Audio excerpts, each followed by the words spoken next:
A church full of grace. The News Church.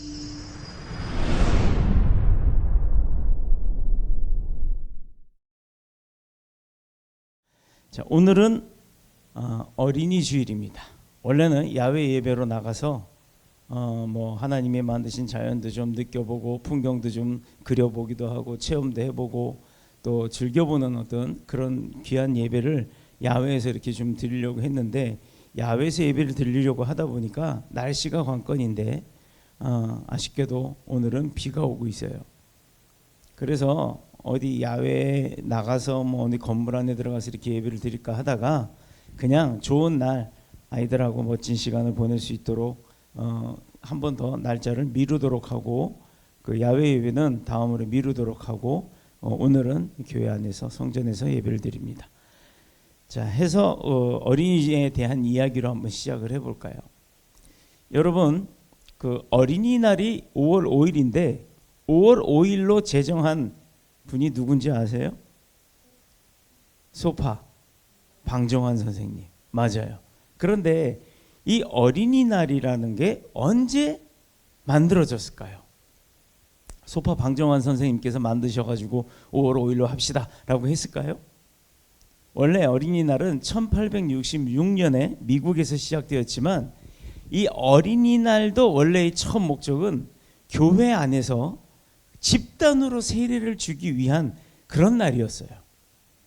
이것이 이제 세상으로 참 좋다, 그 문화가 좋았다라고 생각하면서 세상으로 퍼져나갔고, 세상에서는 예배를 배척한 나머지 부분만 취합을 해서 어린아이들을 위한 날이 있으면 좋겠다라고 해서 어린이날로 이렇게 제정을 한 건데, 원래 목적은 1866년 미국에서 예배 가운데 아이들을 세례 주는 날이었어요.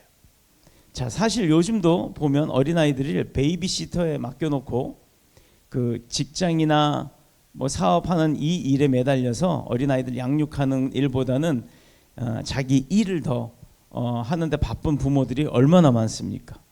물론 모두가 다 그런 건 아니에요. 그러나 어린아이와 베이비시터만 남은 집에서 벌어지고 있는 이 학대들, 폭력들, 가끔 그 뉴스에 나오잖아요. 막 CCTV를 돌려봤더니 애를 집어 던진다든가 이불로 비계를 눌렀다든가 막 그런 이야기들이 나오잖아요.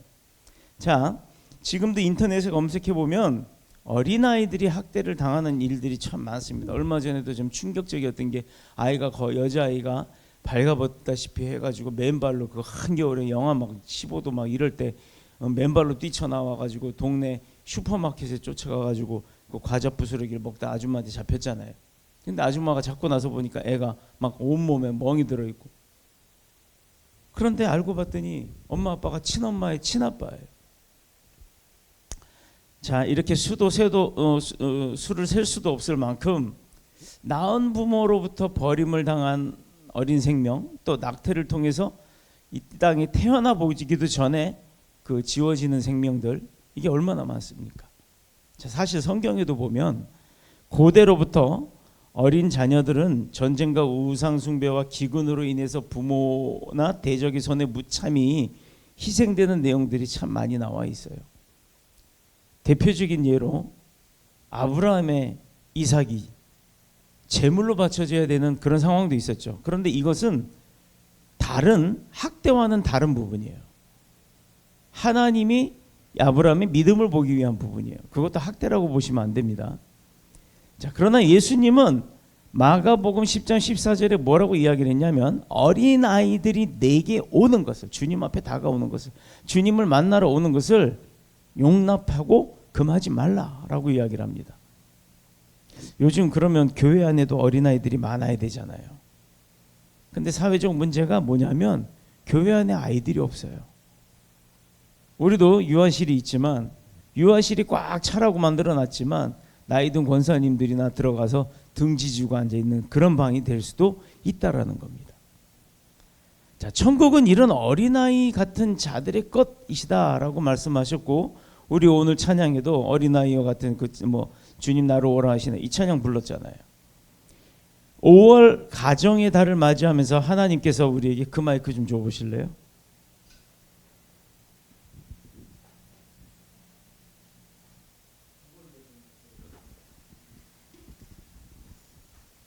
네, 이거 안 그렇잖아요. 마이크 문제인 거예요. 그렇죠? 이게 훨씬 속 시원하네. 5월 가정의 달을 맞이하면서 하나님께서 우리에게 축복의 선물로 주신 자녀들을 어떻게 대하고 어떤 방법으로 양육을 해야 될지를 한번 오늘 본문을 통해서 한번 깨달아 보기를 원합니다. 하나님이 보시고 기뻐하는 아름다운 가정이 어떤 가정일까요? 훌륭한 자녀를 양육하는 그런 가정, 그런 부모가 되시기를 축복합니다. 하나님이 이스라엘에게 원하시는 것은요, 그들이 말씀에 순종함으로 복을 받는 것, 약속의 땅인 가나안 땅에 들어가서 약속받은 그 축복을 누리는 것, 그런 것이었어요. 그걸 하나님이 원하시는 거예요. 단순해요. 내가 너에게 베푼 축복을 너네가 누려라. 준 것도 못 먹냐? 줘도 못 먹냐? 이게 아니라 준 것을 다 받아서 자기 것으로 소화하기를 원하시는 게 하나님의 뜻이었던 거예요. 자, 그런데 본문 서두에 기록되어 있는 내용이 뭐냐? 후일에 내 아들이 내게 묻기를, 한번 볼까요? 20절. 후일에 내 아들 내게 묻기를 우리 하나님 여호와께서 명령하신 증거와 규례와 법도가 무슨 뜻이냐 하거든. 아들이 물어봅니다. 하나님이 우리한테 명령하신 증거, 규례, 법도 그게 뭔 뜻이에요? 하고 물어봤을 때 여기에 분명한 대답을 해줄 수 있어야 되는 게 부모의 역할이고, 그런 부모를, 그런 자격을 가진, 그런 능력을 가진 부모를 하나님께서 원하시는 거라는 얘기예요.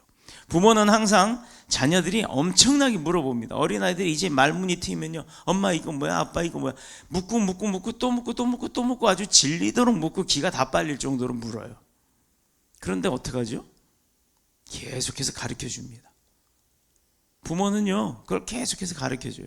우리 강아지도 보면 엄마 강아지, 아빠 강아지가 자녀 새끼 강아지들을 낳으면, 새끼 강아지가 이제 집에서 키우는 강아지들은 그렇잖아요. 이렇게 그 배변판에 놓고 거기서 이제 쉬어도 하고 응가도 하는데, 엄마 아빠가 거기서 가는 걸 가리킵니다. 근데 애기들이 뭐 알아요? 이제 눈 막 뜬 강아지들이 아무데나 찔끔찔끔 지리고 다니죠. 근데요, 그걸 엄마들이 계속 가리켜요. 사람이 가리키는 게 아니라 강아지 부모가 가리킵니다.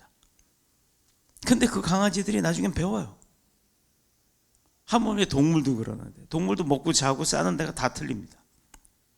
사람은요? 사람은 누구한테 배워요? 인터넷에서 배우나요? 잘못된 거 엄청 배우죠. 엄마 아빠한테 배우는 겁니다. 부모는 항상 자녀들이 의문을 가지고 묻는 말에 올바르고 정확한 답을 준비하고 있어야 돼요. 내 생각을 말하는 게 아니라. 자녀들이 왜? 라고 하는 질문에 잘못된 반응을 가지거나 잘못된 정보를 알려주거나 내 생각을 알려준다면 그 아이가 어떻게 자랄까요?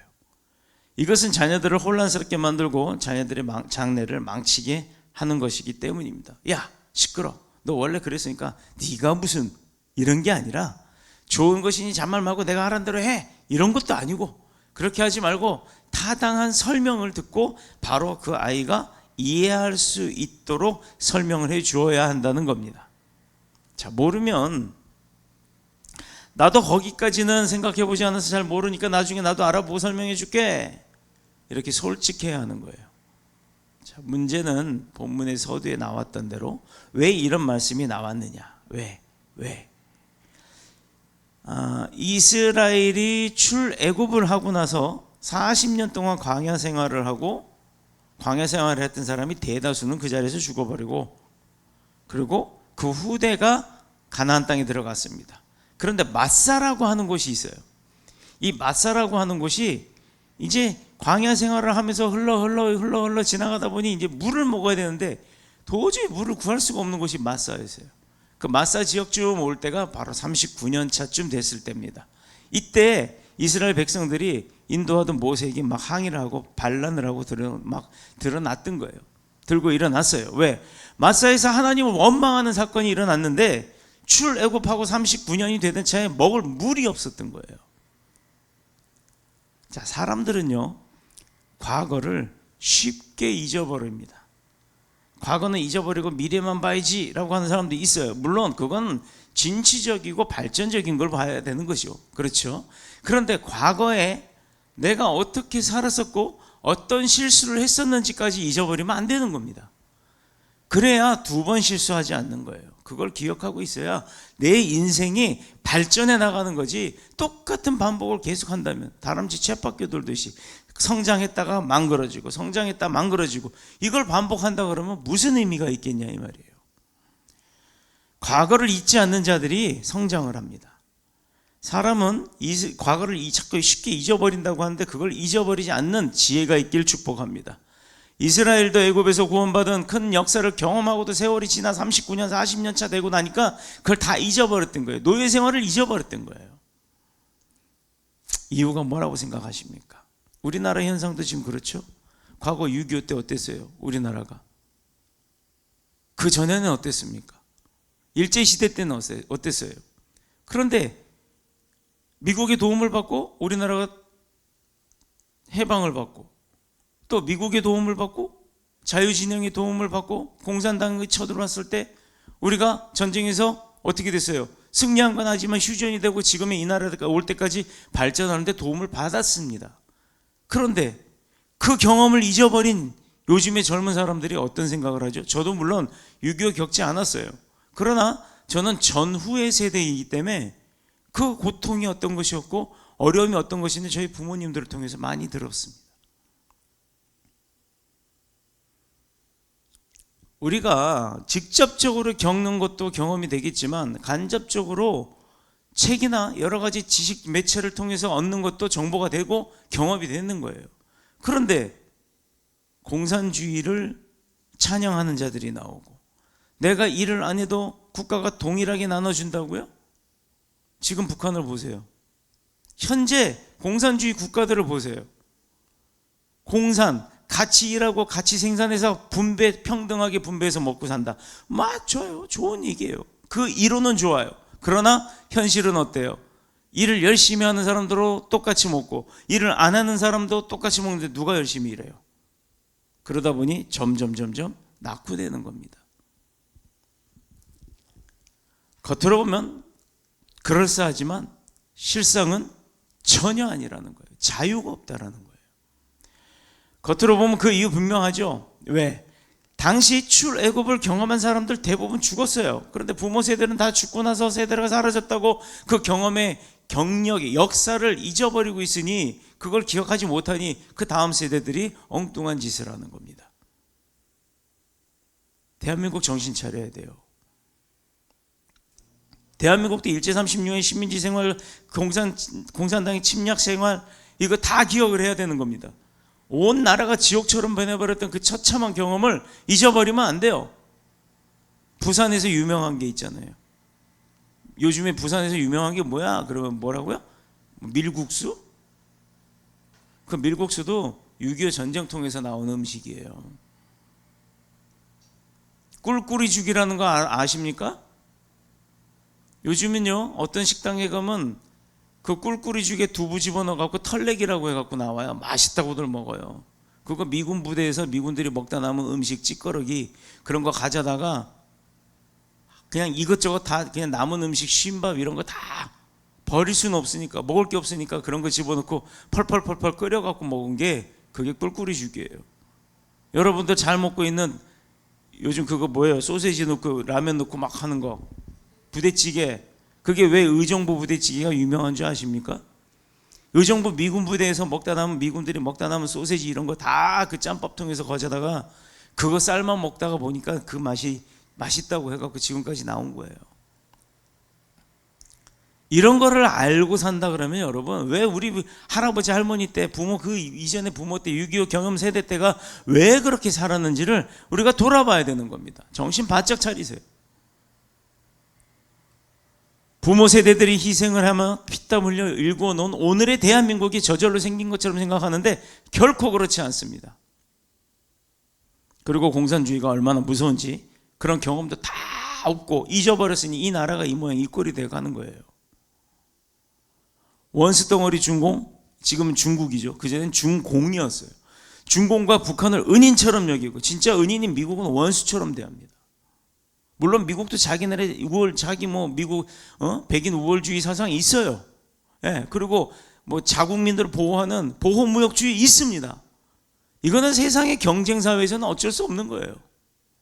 여러분들은 안 그래요? 대한민국 국민하면 크게 한 덩어리지만 내 가족과 남의 가족으로 따졌을 때 내 가족이 잘 먹고 잘 살기를 원하지 남의 가족까지 잘 먹고 잘 살기 원합니까? 아니잖아요. 미국이 그렇게 하는 건 미국 국가로서 그렇게 하는 거고 우리나라는 우리나라 국가로서 그렇게 안 합니까? 그래서 우리나라도 이렇게 잘 사는 거예요. 모세 시대의 이스라엘이나 오늘의 대한민국이나 이 공통점은 자녀들에게 반드시 가르쳐야 할 것을 잊어버리고 있다는 겁니다. 오늘 우리는 자녀들에게 하나님의 말씀을 가르쳐야 하고 대한민국이 참된 역사를 가르쳐야 되는 줄로 믿습니다. 크리스찬이라서 애국자가 아니에요. 제가 크리스찬이 아니어도 애국자가 되어야 될 수밖에 없는 건 내가 전쟁통의 고난이 어떤 것인지를 안다면 내 나라 없이 산다는 거 되게 힘든 거예요.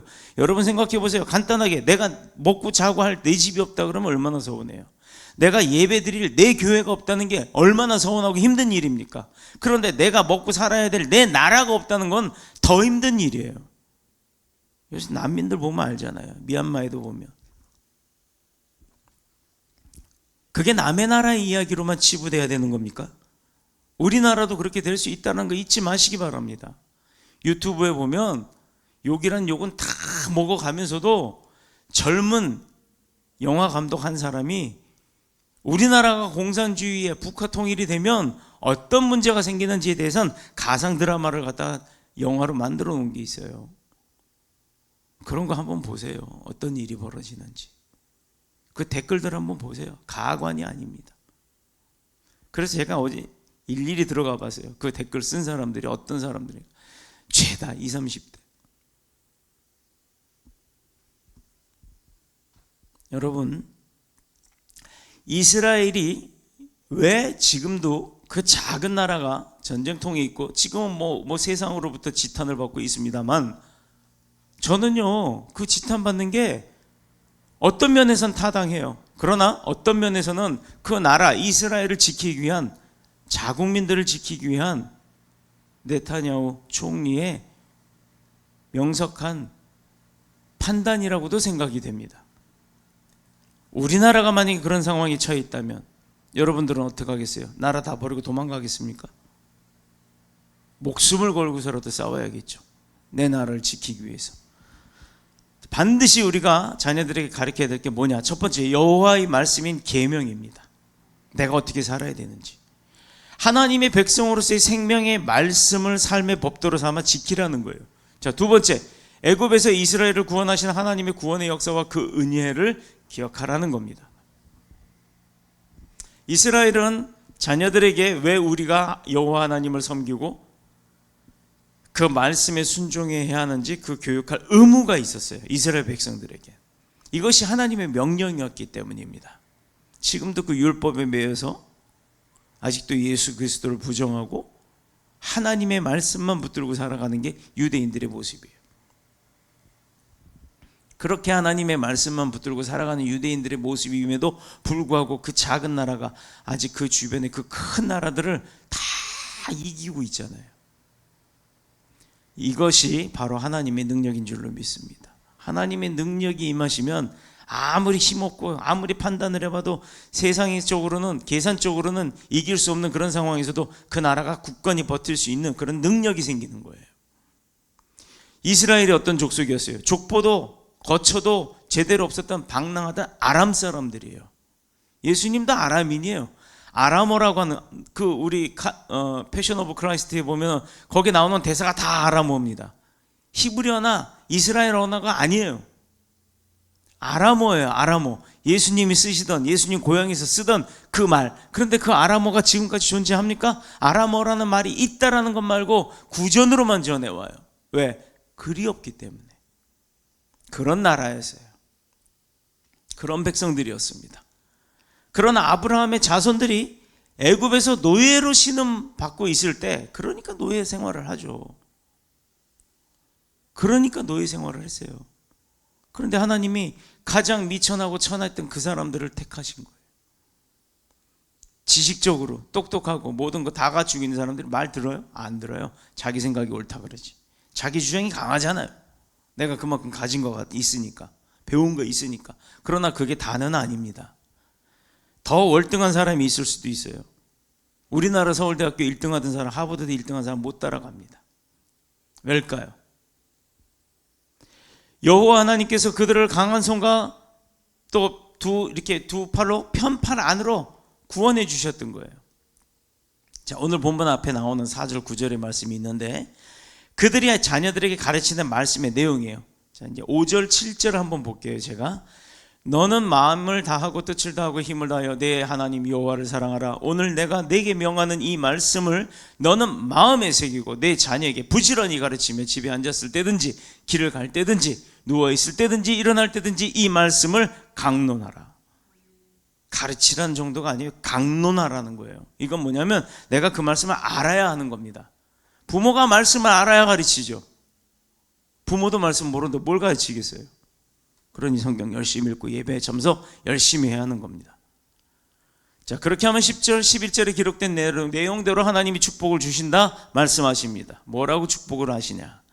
내 하나님 여호와께서 내 조상 아브라함과 이삭과 야곱을 향하여 내게 주리라 맹세한 땅으로 너희를 들어가게 하시고 내가 건축하지 아니한 크고 아름다운 성읍을 얻게 하시며 네가 채우지 아니한 아름다운 물건들이 가득한 집을 얻게 하실 것이고 네가 파지 않은 우물을 차지하게 할 것이며 네가 심지 않은 포도원과 감람나무를 차지하게 하사 네게 배불리 먹게 하신다는 겁니다.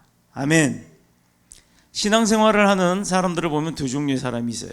그냥 아무것도 모르고 주먹구구식으로 남들이 하는 대로 믿고 따라하는 사람들이 있어요.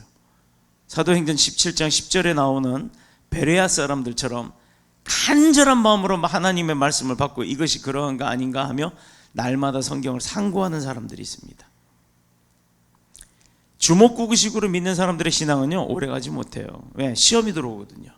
시험이 오고 어려운 일을 만나면 기초가 튼튼하지 않기 때문에 그냥 툭 쓰러집니다.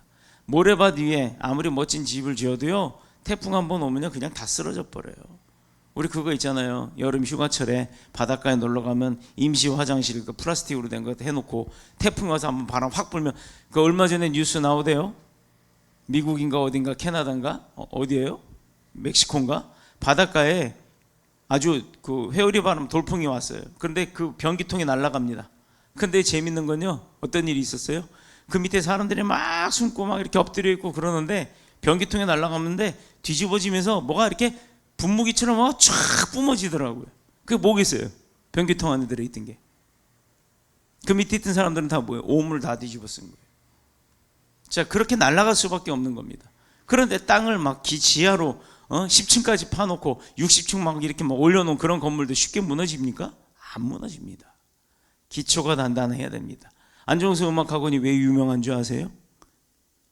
어린아이부터 도레 이 손 모양부터 시작해. 저는 음악을 배우지 않았습니다만 안정수 원장님이 목사님이 원장으로서 아이들을 가르칠 때 보면요 자세부터 가르쳐요. 자세를 가르칠 때 보니까 손에 공을 쥔 것처럼 이렇게 힘 빼고 살짝 얹어. 아니 이러고 어떻게 피아노를 칩니까? 이해가 되겠어요? 여러분 여기다가 공을 하나 쥐고서 이렇게 피아노 위에다 건반 위에다 손을 얹으래요.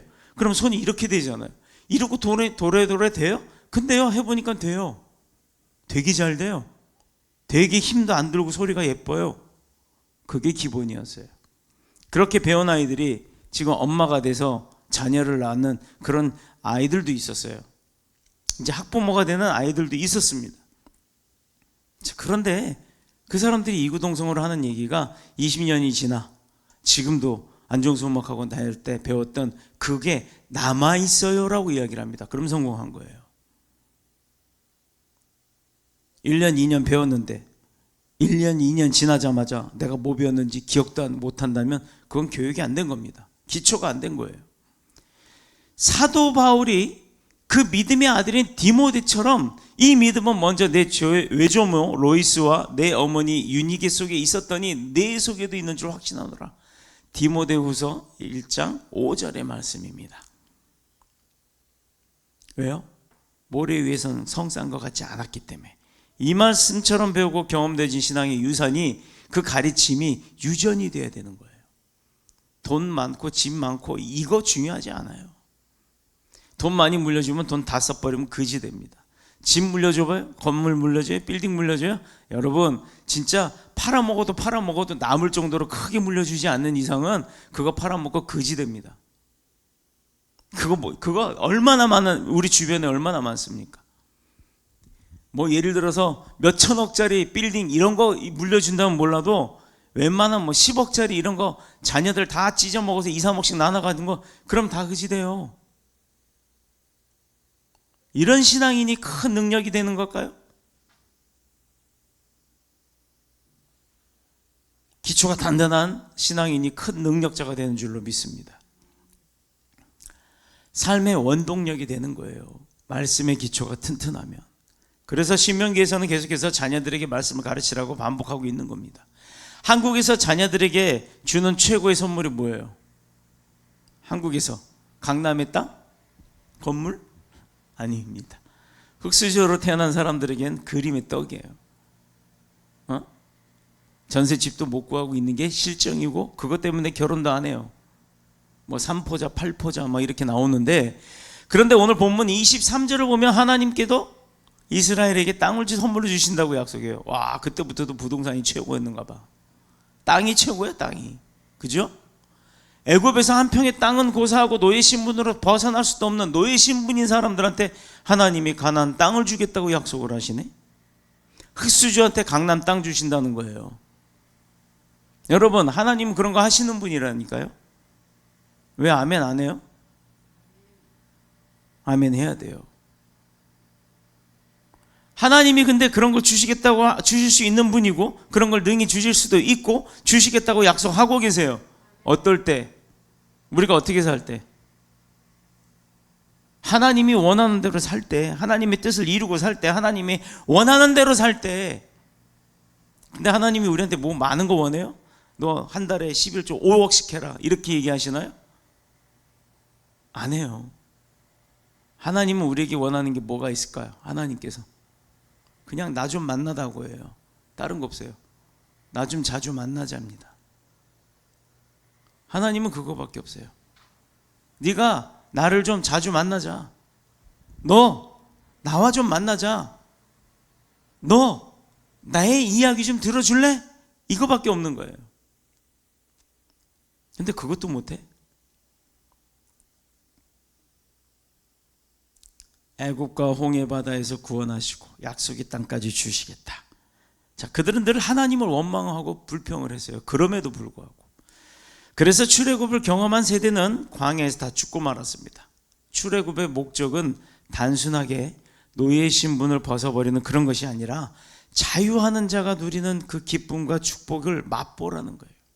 하나님의 은혜 안에서 변질되어진 자의 삶이, 하나님의 은혜 안에서 변화된 자의 삶이 얼마나 경이롭고 복되고 축복의 삶이고 아름다운 것인지를, 그거를 너네가 경험하고 경험했으면 그걸 주신 분을 높여 찬양하라는 겁니다. 그렇게 하나님 앞에 영광 돌리라는 거였어요. 하나님이 이 세상을 만들어 놓고 심히 보기 좋았더라. 그러고 나서 인간을 빚고 인간에게 너네가 모든 것을 권한을 가지고, 내 권한을 가지고 생육하고 번성하고 다스려라 라고 했는데 그걸 못하고 거기 끌려다니고 있다는 거예요. 그러니 하나님이 창조하신 이 땅의 목적이 뭐였어요? 하나님이 보시기에 아름다운 걸로 만들어 놨는데 인간이 자기 욕심에 자기 멋대로 살다가 하나님이 보시기에 아름다웠던 것을 망가뜨려 놓고 있는 거예요. 본문 24절에 무엇이라고 기록되어 있습니까? 24절. 우리 하나님 여호와를 경외하며 항상 복을 누리게 하기 위하심이며. 아멘. 이것이 애굽에서 그들을 구원하신 하나님의 목적입니다. 이 목적대로 살면 되는 거예요. 우리가 우리 하나님 여호와를 경외하는 거예요. 경외. 나를 낮추고 높이는 거. 하나님 앞에 하나님을 높이고 나를 하나님 앞에 낮추는 거예요. 어디 하나님 앞에 고개 아니지. 짐승 같은 인간들한테는 대가리라고 해야겠죠. 대가리 빳빳이 들고 댐벼요. 그러니까 인생이 힘든 거예요. 하나님 앞에 덤비지 마세요. 본인만 손해요. 하나님도 마음 아파요. 어떤 부모가 자기 새끼 때려가면서 기분 좋아할까요?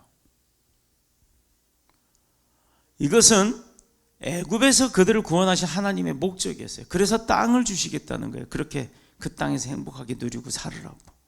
그리고 그 땅을 준 거에 대한 감사함을 갖고 살으라고. 그렇다면 21세기 지금의 우리 세대를 살아가고 있는 우리에게 하나님이 주시는 건 뭘까요? 본문 25절에 나옵니다. 우리가 그 명령대로 이 모든 명령을 우리 하나님 여호와 앞에 삼가 지키면 그것이 곧 우리의 의로움이라. 우리가 의로운 자가 되게끔 만들어 주시는 거예요. 근데 어떨 때? 모든 명령을 하나님 앞에서 섬기는 거, 하나님 말씀대로 지키고 사는 거. 물론 우리의 의가 있고 우리의 생각이 있고 우리의 자아가 있기 때문에 그걸 다 지키고 살기가 쉽지는 않아요. 그러나 하다 보면 하나씩 하나씩 이루다 보면 그것도 다 지키고 살 수 있더라 이 말이에요. 이것은 이스라엘의 언약의 말씀대로 순종하면 의로운 자로 인정하신다는 거예요. 그런데 한 사람도 남김없이 다 실패했어요. 그래서 신약에서는 하나님이 그 의로움을 우리 대신에 성취해 주실 자로 당신의 아들이신 예수 그리스도를 이 땅에 보내신 겁니다. 줘도 못 먹고 가르쳐줘도 안 하고 하라고 부추겨도 안 하니까 오죽 보이는 실질적으로 실물로 보이지 않으니까 하나님이 얼마나 답답했으면 육신으로 태어나고 다시 예수 그리스도의 모습에 이 땅에 와갖고 직접 보여주냐. 근데 보고 느꼈으면서도 안 믿잖아요. 도마 봐요, 도마. 부활하신 분인데도 불구하고 쑤셔보잖아요. 그때서야 알잖아요. 그때서야. 참 답답하죠. 지금 우리 세대에는 이 12제자와 같은 사람들이 많이 있다라는 겁니다. 도마 같은 사람도 많아요.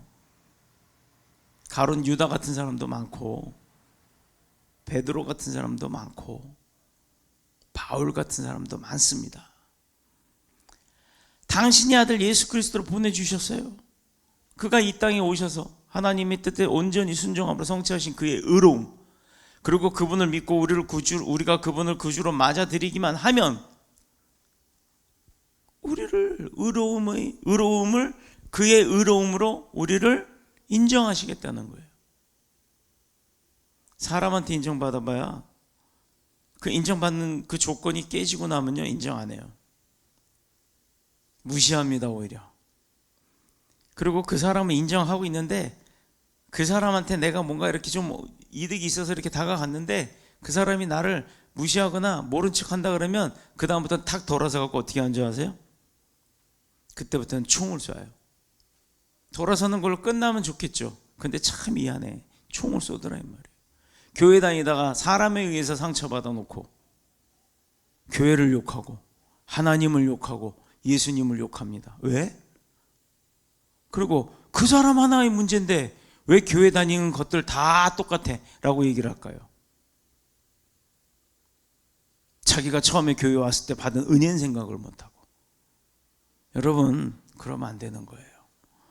교회에도 사람이 모이는 곳입니다. 믿음이 좋은 사람, 나쁜 사람, 안 좋은 사람, 사기치려고 하는 사람 다 있어요. 종합병원이에요. 종합병원이라고 가면 다 병원 나가고 치료돼갖고 나옵니까? 죽는 사람도 있고요. 아직도 치료받는 사람도 있고요. 치료를 못 받고 그냥 죽지도 않고 치료도 안 되고 혼수 상태에 빠진 사람들도 있고 여러 종류의 사람들이 종합병원 안에는 숱하게 있습니다. 근데 어떤 의사가 똑같은 사람을 똑같은 병을 걸린 사람을 한 사람을 살리고 한 사람은 죽었는데 그럼 그 의사가 죽은 사람은 죽일 놈이고 산 사람은 행복하고 능력 있는 의사일 거 아닙니까? 상황에 따라 다 다른 거예요. 그런데 어떻게 해서 똑같다는 얘기를 할까요? 이것은 이스라엘이 약속의 땅 가나안을 받은 것과는 비교가 되지 않는 축복이고 은혜인데 예수 그리스도가 우리를 구원자로 오셔서 우리를 구원하신 게 은혜인데 비교가 안 되죠. 가나안 땅 들어간 이스라엘 백성보다도 더 큰 은혜입니다. 그래서 우리에게는 한 평의 땅이 없어도 영향할 게 없다는 것은 하나님 나라 천국 곧 우리 영원한 기업이 있기 때문에. 결국은 여러분 얼마나 재밌는 줄 아세요? 지구라는 거는 하나님이 만들어 놓은 땅이야. 그 땅 안에 여러 나라로 나뉘어져 있어. 근데 그 중에도 난 대한민국에 속했어. 그래도 인천광역시에 속했어. 근데 내 땅 한 평이 없어. 근데 그 땅 한 평을 살려고 비를 써. 그래갖고 한 평 사니 10평 샀다 칩시다. 그러다 보니까 나이가 들어서 이제 내가 병이 들고 늙어서 죽었어. 그 땅 가지고 갑니까? 그게 답이에요. 이 땅에 사는 동안, 이 땅에 있는 동안 물론 가난하게 살 필요 없어요. 부유하게 살 수 있으면 좋습니다. 근데 그 부유하게 사는 게 목적이 돼서는 안 된다는 거예요. 그건 도구가 돼야 되는 거지 목적이 아닌 거예요. 우리의 목적은 다른 거예요. 천국에 있는 땅, 천국에 있는 내 땅, 그게 넓어지기를 원해야 되는 겁니다. 그게 하나님이 원하시는 거예요. 그걸 원하고 그걸 이뤄나가려고 하다 보면 이 땅에 내가 사는 동안에 땅은 늘어날 수밖에 없는 겁니다. 그게 거꾸로 돼서 그런 거예요. 거꾸로. 그래서 사도 바울은 오직 의인은 믿음으로 말미암아 살리라. 로마서 1장 17절의 말씀. 의인은 말씀대로 그 말씀을 믿고 그 말씀을 이루고 사는 대로 그대로 이루어지는 거예요. 그래서 말에 능력이 있는 겁니다. 하나님이 우리에게 자녀된 사람의 입에 권세가 있는 거예요. 그래서 하나님의 자녀들, 특히 주의 종들 험담하지 마세요. 율법으로는 구원을 얻을 수 없었기 때문에 그래서 우리에게 땅보다 귀한 더 귀한 예수 그리스도를 이 땅에 보내주신 거잖아요. 믿음의 선물로. 자, 그렇다면 우리에게는 어떻게 살아야 되느냐? 복음에 합당한 삶을 살아야 되는 게 답인데 그게 뭐냐? 복음에 합당한 삶을 사세요. 아멘, 할렐루야. 거기서 끝나면 안 된다는 거예요. 그 다음에 그럼 복음에 합당한 삶은 뭐냐? 어떻게 사는 거? 하나님을 사랑하고 그 사랑의 말씀에 내가 순종하는 거. 믿음만 있어서 되는 게 아니라 그 믿음을 이루려고 움직이는 거. 노력하는 거. 그게 중요하다는 겁니다. 인간의 변화를 이루는 것이 교육이나 환경이나 소유가 아니라 하나님의 말씀, 신앙 교육이에요. 그렇다면 내 사랑하는 자녀들에게 가르쳐야 될 게 뭐냐? 첫 번째, 아이들에게는 여호와 하나님이 누군가라는 걸 가르쳐야 되고, 두 번째는 나는 누구며 하나님과 나는 어떤 관계, 하나님과 나는 어떤 관계인지 그걸 가르쳐야 돼요. 세 번째, 그분이 나를 위해서 행하신 일이 뭐고, 또한 나에게 어떤 약속을 하셨느냐, 그게 뭐냐, 그걸 가르쳐야 하는 거예요. 이 세 가지가 굉장히 중요한 겁니다. 이스라엘 사람들이 자녀들을 교육하는 방법이 그 세 가지예요. 성경을 가만 보니까 그렇더라고요. 이스라엘의 자녀 교육 방식이 바로 지식 전달이 아니라 하나님의 백성, 하나님의 자녀로서 어떻게 생각해야 될 건지, 살아가야 될 건지. 미국 학교에 가보면요, 미국에서는 뭐를 가르쳐주면서 그걸 외워라라고 하지 않아요. 우리나라는요, 워낙 못 살던 시대고 워낙 머리가 지식 수준이 낮았기 때문에 우리나라의 과거의 교육 방법은요, 무조건 외우게 했어요. 저는 지금도 중학교 1학년 1학기 영어 교과서 1장을 기억이 나요. I'm a student, I'm Tom, I'm a boy. 이거 기억나죠? I'm a student, how are you? Jane 하고 나오는 게 있습니다. 이게 왜 아직까지 기억이 날까요? 그런데 그것도 이렇게 다 하면서 미국에 떡 갔더니 입을 뻥끗 한 번을 못 해요. 머릿속으로는 글자로는 다 들어가요. 기억도 나요. 근데 말을 하려니까 알아듣긴 알아듣겠는데 말을 하려니까 못 하겠어. 이게 우리나라의 현실이었습니다. 그런데 미국에 가보면요, 미국에서는 어떻게 교육하는 줄 아세요? 이런 문제가 있어. 사과가 2개가 있는데 하나는 썩었다, 하나는 안 썩었다. 근데 썩은 거는 맛이 있고 안 썩은 건 맛이 없어. 얘들아, 너는 어떤 사과 먹을래? 라고 이렇게 가르칩니다. 그러면요, 그 아이들이 각각의 생각을 다 해요.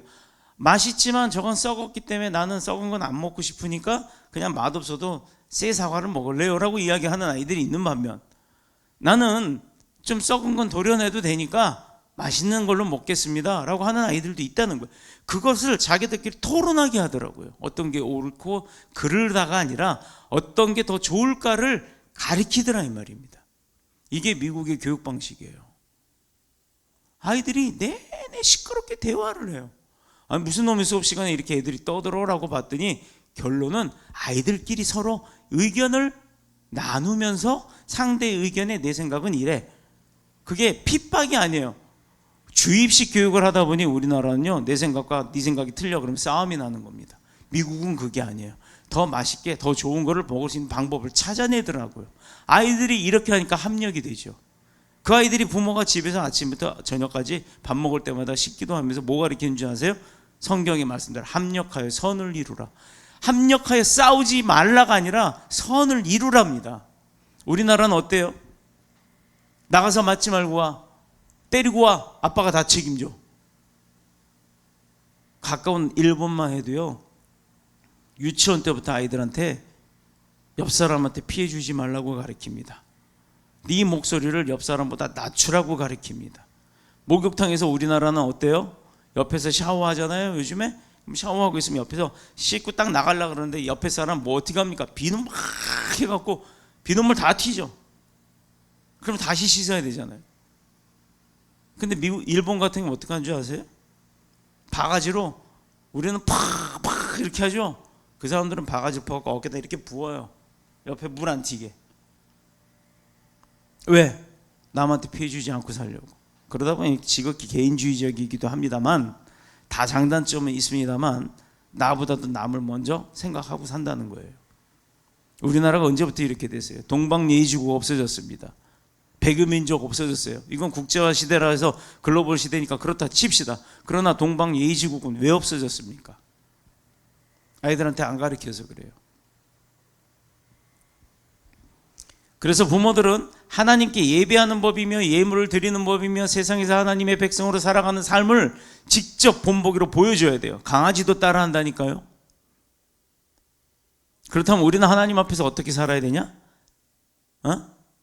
이스라엘이 하나님의 백성으로 살아가기 어렵게 만든 것이 뭐였어요? 우상 숭배였거든요. 직장의 상사, 돈, 직위, 진급, 세상의 권력, 이런 게 우상 숭배입니다. 결국 이스라엘은요, 언약의 백성임에도 불구하고 이 우상 숭배 때문에 여러 번 망해요.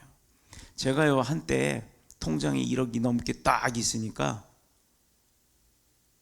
백화점 가가지고요, 배 내놓고 뒷짐 짓고 다니더라고요. 지우 1억 갖고 이러고 다녀요. 이러고. 그건 만몬이 들어가는 겁니다. 목사인 저도 한때 그랬어요. 철저하게 회개를 했습니다만, 여러분 그거 아십니까? 없던 자가 갖고 싶은 걸 가지면요, 만족을 하는데 그 기쁨이 클까요? 가져보니까 별거 아니다라고 하는 회의가 클까요? 가져보시면 알게 될 겁니다. 중요한 건 갖고 나서 교만이 아니라 가자도 지금처럼 겸손하고 갈급함이 있으면 되는 겁니다. 그렇다면 우리는 어떻게 해요? 무엇이 우리와 우리 자녀들로 하여금 믿음으로 살지 못하게 합니까? 다원주의적 문화현상이거든요. 요즘 시대가 그렇잖아요. 좋은 게 좋은 거 다 섞여서 함께 더불어. 다원주의는 민주주의의 꽃과 같은 것입니다. 그러나 기독교 신앙에는 치명적인 존재예요. 모든 것이 동등하고 평등하니 서로가 인정하자는 것, 한마디로 포스트 모더니즘입니다. 오늘 우리가 보고 듣고 만지는 모든 대부분의 현대 문명은요, 우리를 하나님의 언약에서 떠나게 만들고 있어요. 노래는 원래 하나님을 찬양하는 거였었어요. 하나님을 찬양함으로부터 시작된 게 노래입니다. 그런데 요즘 대중음악 인기 있는 건 뭐예요? 사탄을 숭배하고 있죠. 대표적인 예로 일본의 엑스제팬, 그리고 일본의 지금 전 세계 그 어플리케이션에 보면, SNS 보면 트위터라는 게 지금 X라고 바뀌었죠. 왜 X일까요? 영화에도 보면 트리플 X라는 게 나와요. 깨고 부시고. 이 X의 의미가 뭔지 아십니까? 우리를 하나님의 언약에서 떠나게 만들고 있다는 거예요. 그래서 21세기 문명은 기독교인들에게 문화적 충격이고 위기가 있다는 걸 기억하시기 바랍니다. 이런 것을 이기고 하나님이 중심의 신앙을 세우면 그렇게 살면 하나님이 기뻐하시겠죠. 그럼 어떻게 하면 그렇게 하냐? 말씀 중심의 가정생활을 살아야 될 줄로 믿습니다. 아브라함 가정에서 말씀과 예배가 살아 있었어요. 자녀들에게 개인의 경건 생활을 가르쳤고 또 믿음의 공동체를 통한 펠로우십, 그걸 함께 나눠야 되는 겁니다. 공동체에도 혼자 못 살아요. 내 자신이나 우리 자녀들도 하나님의 말씀을 배우면 시험에서 이기고 고난 가운데 언약의 말씀을 붙잡고 미래를 보게 되는 겁니다. 그래서 사도 바울은 로마서 10장 17절에 믿음은 들음에서 나며 들음은 그리스도의 말씀으로부터 말미암음이라 라고 이야기를 합니다. 말씀을 알아야 믿음이 생기고 믿음이 생겨야 내 모든 게 다 평화로워지는 거예요. 사랑하는 자녀가 하나님을 떠나지 않도록 언약의 말씀을 매일매일 먹이시는 축복의 가정들이 다 되셔서 하나님으로부터 인정받는 이스라엘을 향하는 모세의 중보기도처럼 자녀들을 위기에서 건져주는 축복의 삶을 사시는 저와 여러분의 가정 모두가 되시기를 축복합니다. 축원합니다. 기도드리겠습니다.